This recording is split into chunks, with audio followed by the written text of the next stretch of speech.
Սրտի այգին։ Ես ուժեղ եմ, երբ հոգ եմ տանում իմ սրտի համար ինչպես այգու։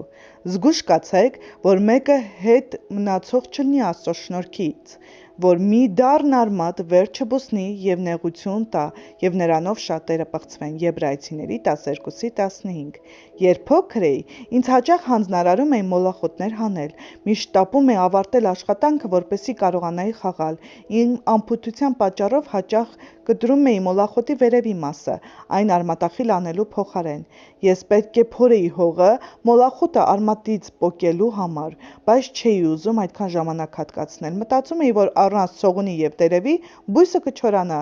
և մայրս չէր իմանա, թե ինչ կա հողի տակ։ Մի քանի շաբաթ անց նույն տեղում նորից մոլախոտ էր դուրս գալի։ Այն ավելի փոքր էր նրանից, որ ես պոկել էի, բայց ուներ զարմանալիորեն համառ արմատային համակարգ։ Մայրս ինձ ցույց էր տալի, որ պետք է փորեի հողը, բացեի բույսի արմատը այնքան, որ կարողանայի ամուր բռնել այն։ Փաստորեն սկզբնապես հեշտ գործը վերածվում էր հոգնեցուցիչ պայքարի։ Որքան հաճախ ենք այսպես վարվում մեր սրտի այգու հետ։ Սատանան ձգտում է ցանելու անհուսության, սխալ մտածելակերպի կամ բարկության սերմեր մեր մեջ, մինչև որ դառնության արմատը խեղդում է Աստծո խոսքի կենարար սածիլները։ Մոլախոտերն ավելի արագ և հեշտ են աճում, քան սածիլները։ Դառնության արմատները կծլարձակեն ամենաանպատեժ ժամանակներում, երբ ամենից դժվար կլինի լուծել դրանց հարցը։ Թեև դրանք կարող են անհարմարություն պատճառել, բայց չպետք է անտեսվեն, որովհետև կդառնան մահացու։ Մի խաբեք, թույլ տալով, որ դրանք մնան, և երբեք մի պոկեք երևացող մասը, կարծելով, թե կկասեցնեք արմատի աճը։ Ոչ,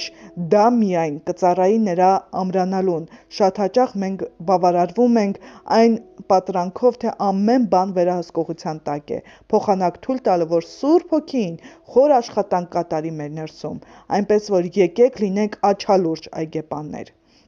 Եթե դառնություն ենք նկատում մեր սրտում, անմիջապես վազենք վարպետ այգեպանի մոտ, որ կօգնի մեզ բացահայտելու արմատային համակարգը, այն ոչնչացնելու համար։ Եվ եթե նրա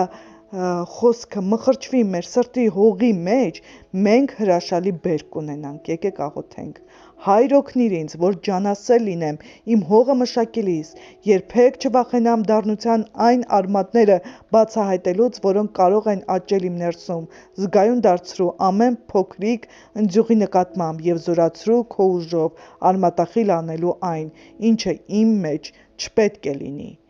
Շնորհակալ եմ, Տեր, որ դու գործում ես իմ մեջ և մաքրում ես ամեն մոլախոտերից։